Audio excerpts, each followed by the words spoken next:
जय माँ मरी आप सभी को। मरीमा उपासक में आप सबका स्वागत है। आशा करता हूँ माता मरी कृपा आप सब पर बनी रहे। आज मैं आपके लिए एक बहुत अच्छी साधना लेकर के आया हूँ जिसका नाम है महिषासुर मर्दिनी स्तोत्रम साधना।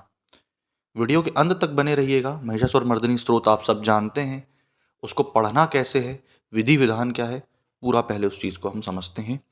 पूरा आपको समझ में आएगा कि इससे लाभ क्या होना है।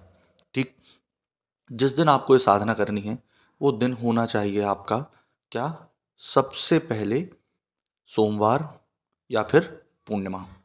दोनों में से कोई एक दिन पकड़िएगा आप, उसके अलावा और कोई दिन ना पकड़ें।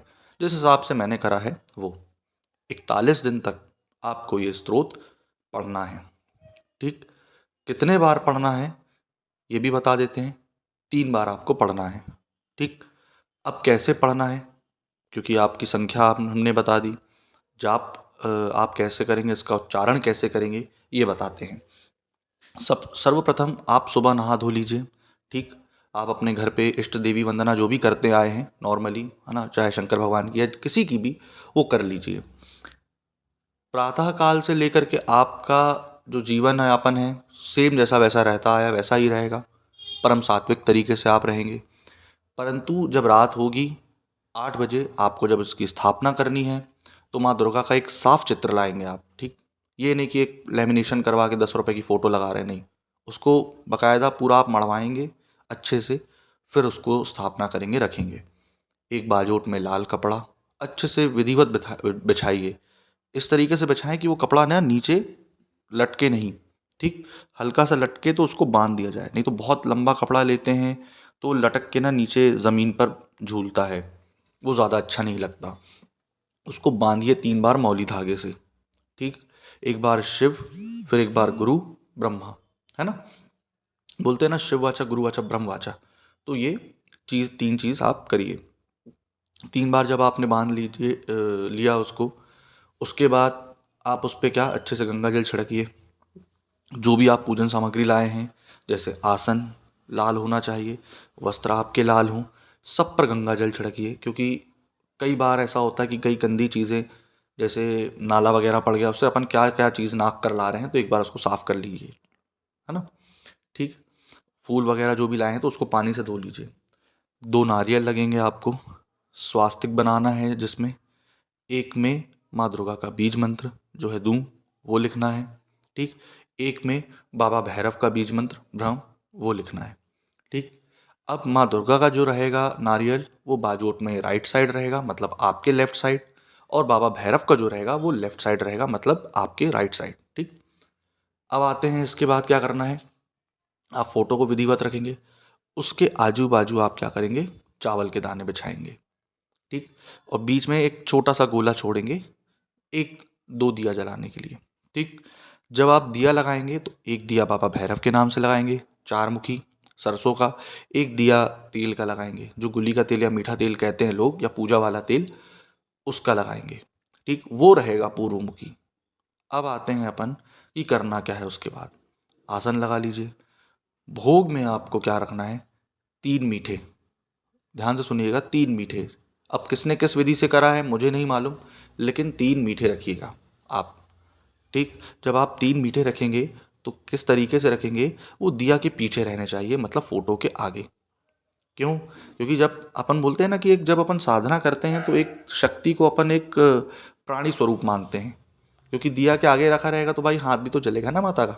वो तो स्वयं आग है लेकिन हाथ जलेगा ना, ऐसा। अपन उनको बच्चों की तरह ट्रीट करते हैं, एक प्यारी सी गुड़िया, है ना, बच्चे की तरह जैसे। तो अपन ने फोटो के पीछे उसको रखा। और 2 ग्लास छोटे से लेंगे, मिट्टी के पात्र भी ले सकते हैं, उसमें जल रखेंगे उनके लिए शुद्ध। ठीक, उसके बाद आपको क्या करना है, जब आपने ये सारी चीज़ बिछा ली तो उनके बाद उनको इत्र लगाइएगा, पूजा वाला इत्र। आप पंसारी की तरह जाएंगे तो माँ दुर्गा के नाम का एक इत्र आता है। ठीक, उनको बोल दीजिएगा देवी इत्र चाहिए है, देवी इत्र उसका नाम ही है, तो वो दे देंगे। ठीक, माँ दुर्गा के नाम पे जब आप मांगेंगे तो वो देंगे। देवी इत्र लगाएंगे उनको, उसके बाद चुनरी चढ़ाएंगे, उनके बाद टीकेंगे उनको। टीकना कैसे है, टीकने का सही तरीका बता देते हैं। पहले सर पे टीकेंगे, फिर दोनों कंधों पर टीकेंगे, फिर एल्बो पर टीकेंगे, फिर दोनों हाथों पर टीकेंगे, फिर इसी प्रकार कमर पे आएंगे। ठीक, उसके बाद नीचे घुटनों पर आएंगे, फिर नीचे चरणों पर आएंगे उनके। ठीक, है ना। अब उसके बाद क्या करना है आपको, जब ये सारी चीज़ें हो गई तो आप अगरबत्ती नहीं लगाएंगे, धूप लगाएंगे। ठीक, जब आपने धूप लगा दिया तब उसके बाद क्या करेंगे आप, संकल्प लेंगे जल से। सीधे हाथ में जल पकड़ के जो संकल्प लिया जाता है, संकल्प लेंगे। अपना नाम, अपनी माँ का नाम, पिता का नाम, गोत्र, एड्रेस, और 41 दिन तक मैं इसको स्तोत्र को 3 बार पढ़ूंगा। दिन भर मतलब एक समय में 3 बार पढ़ूंगा, रात्रि में, एक दिन में, प्रतिदिन 41 दिन तक पढ़ूंगा और फिर हवन करूंगा इसका। ठीक। अब अपन आते हैं कि करना क्या है। जब आपने इस स्त्रोत को पढ़ना है तो बड़े शांत भाव से पढ़ना है, क्योंकि ये स्त्रोत ऐसा है कि आपको अग्रेसिव बनाएगा। देवी के काफ़ी सारे इसमें वर्णन है कि माँ ने ऐसा मारा, वैसा मारा। ठीक। और जब आप संकल्प लेंगे इसके लिए, तो इसलिए इसको शांत भाव से पढ़िएगा। आप संकल्प जो लेंगे किसी को नहीं बताएंगे, ना मुझे ना किसी को भी नहीं बताएंगे। अब आप संकल्प लेकर के वो जल पी लीजिए और बोलिए कि जैसे उदाहरण के लिए कि मेरी माँ की तबीयत खराब है, मैं स्त्रोत को 41 दिन तक पढ़ूंगा तो मेरी माँ की तबीयत ठीक हो जाए, है ना। उनके ऊपर भूत प्रेत बाधा है अगर, तो भूत प्रेत बाधा ठीक हो जाए।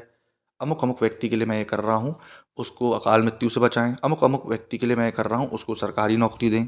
अमुक अमुक व्यक्ति के लिए मैं माँ कर रहा हूँ, तो उसके ऊपर से उसकी जितनी भी सारी बाधाएं हैं वो हटाएं। ये जब आप चीज़ करेंगे उसके बाद आप क्या करेंगे, स्त्रोत को जब पढ़ना चालू करेंगे, लेकिन उसके पहले आप कुलदेवी वंदन, ठीक, कुल देवता वंदन, इष्ट देव वंदन, ठीक, गुरु वंदन वगैरह जो भी आप करते आए हैं वो ज़रूर करेंगे पहले। ठीक। क्योंकि सबसे पहले तो गणेश ही चलेंगे, है ना। गणेश है, शिव हैं, गुरु हैं, इष्ट है, कुल देवी है, कुल देव है ना। इन सब के वंदन के बाद आप स्त्रोत चालू करेंगे। जब भी आप स्त्रोत पढ़े तो लोग क्या करते हैं कि प्रिंट आउट निकलवा लेते हैं, प्रिंट आउट निकलवाने के बाद उस पर मतलब पेपर पे पढ़ते हैं, तो ऐसा थोड़ा पढ़ना गलत है। एक लाल कपड़ा ले लीजिए, ठीक, उसके ऊपर जो 1.25 मीटर कपड़ा आता है ना, 20 रुपए का, 30 रुपए का, वो तूस का, लाल तूस का कपड़ा, वो ले लीजिए और उसके ऊपर उस स्त्रोत को रखिए और दोनों हाथों को उससे पकड़िए। जैसे अपन बुक जैसा पढ़ते हैं ना, जैसे स्कूल में जब बच्चों को स्टैंड अप बोला जाता था और बुक पढ़वाई जाती थी, वैसे वैसा स्टैंड करिए और उसको ध्यान से रीड करिए। और इस तरीके से करें कि आप हल्का बाजोट में आँखों से भी उनको देख पाएँ, फेस माँ का, माँ दुर्गा का, और आप खुद को भी देख पाएँ जो आपने पकड़ा हुआ है नीचे। ठीक। भोग में जो आप 3 मिठाई रखेंगे, कोई भी 3 प्रकार का मीठा रखेंगे और वो कर सकते हैं। जब स्त्रोत 3 बार पढ़ लेंगे, ठीक, तब आप उनको भोग लगा करके पानी पिलाएंगे और पानी पिला करके दिया जब तक जल रहा है दिए को जलने देंगे, शांत नहीं करेंगे। ऐसे 41 दिन तक आपको करना है। ठीक। अब 41 दिया कितना हो जाएगा अपना, ये पहले आप सोचिए। ठीक। 1 2 3 123 बार आप स्त्रोत पढ़ लेंगे इसका। ठीक। 123 बार मतलब 6 का आंकड़ा चलेगा। जब आप 123 बार इसमें स्त्रोत को पढ़ लेंगे तो आपको ये अनुभव होगा, क्योंकि इसमें एक बहुत अलग सी एनर्जी है इस स्त्रोत में। आप इसको जितना सौम्य से पढ़ेंगे, ये देखना आप अग्रेसिव उतने होते जाएंगे, क्योंकि इस स्त्रोत में अग्रेशन बहुत है। इतना दांत पीस के पढ़ेंगे तो और अग्रेसिव होंगे। इसलिए तो जितना हो सके आप अपनी स्पाइनल कॉर्ड को सीधा रखेंगे, इसमें अपनी गर्दन को सही सिचुएशन कंडीशन में रखेंगे, है ना, क्योंकि कई लोगों को उसमें प्रॉब्लम होती है। इसलिए तो जब ये सारी चीज़ें करेंगे आप, उसके बाद आपको क्या करना है, आपको जब हवन करना है तो हवन की विधि आपको ये बता देता हूँ पूरी। एक हवन कुंड लेंगे, उसके चारों ओर टीकेंगे, ठीक, आजू बाजू उसमें स्वास्तिक बनाएंगे, आजू बाजू बाजोट में भी स्वास्तिक बना देंगे। नारियल को जो एक एक्स्ट्रा लाएंगे आप हवन के दिन, आम की लकड़ी, आँख की लकड़ी रख लेंगे, हवन सामग्री घी, ठीक। और माँ दुर्गा के 108 नामावली जो होती है, ध्यान से सुनिएगा, माँ दुर्गा की 108 नामावली जो होती है, हर नाम पे एक आहुति डालेंगे और 108 आहुति डालने के बाद आप करेंगे। अब आते हैं, क्योंकि लोग स्वार्थी दुनिया है, साधना मोक्ष या मुक्ति के लिए थोड़ी आजकल कोई कर रहा है ना। स्वार्थी दुनिया है, स्वार्थ के लिए कर रही है। तो आते हैं इसके बेनिफिट क्या हैं। आपके घर पे अगर कोई नेगेटिव एनर्जी होगी तो 2 से 3 दिन में भाग जाएगी, ठीक, कितनी भी बड़ी हो। दूसरी चीज़ ये, आपके घर में अगर भैरव कृपा नहीं होगी तो भैरव कृपा भी प्राप्त होगी उनको, क्योंकि माँ दुर्गा एक ऐसा तत्व है, एक ऐसी देवी है जो आपको किसी भी दुख से निकाल सकती है। दूसरी चीज़, आगे अगर आपके कुल देवी देवता रुष्ट होंगे या आपके पितृ रुष्ट होंगे तो उनका तरन तारण भी इससे हो जाएगा। संकल्प के ऊपर डिपेंड करता है। नेक्स्ट आते हैं, नौकरी अगर आपकी नहीं लग रही हो तो बहुत करें इसको अच्छे से। उसके बाद अगर आपके घर में बच्चे पैदा नहीं हो रहे हैं, कि आपको ये लगता है कि हाँ कोख बंधी हुई है वगैरह वगैरह, हर चीज़ उससे खुल जाएगी।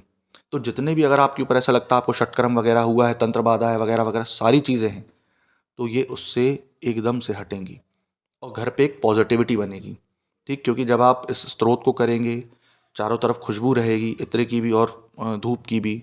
उसके बाद जब आप हवन करेंगे तो पूरा ऐसा हवन रहेगा इसका कि जैसे एक कमरे से लेकर के पूरे रूम तक घर में फैले वो धुआं, और थोड़े से कंडे उठा करके या फिर जो अंगार रहते हैं उसको उठा करके पूरे घर पे घुमाएंगे, सारी नेगेटिविटी निकलेगी इससे।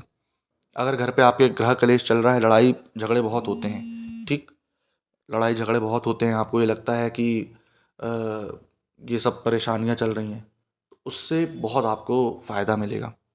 ठीक, आपसी अनबन रहती है, क्योंकि इस स्रोत से सुनने वाला बहुत फलीभूत होता है, वो शांत भी हो जाता है ना। शांति क्रम के जितने प्रयोग हैं आप इससे कर सकते हैं। जो लोग को लगता है कि बहुत परेशानियां हैं उनकी लाइफ में, मन शांत नहीं रहता है, डिप्रेशन में बहुत जा रहे हैं, तनाव बहुत है, माइग्रेन की शिकायत है, हर चीज़ ठीक होगी इससे। ठीक, तो इस स्रोत को करें आप। तो आशा करता हूँ आपको जानकारी पसंद आई हो। जय माँ मरी।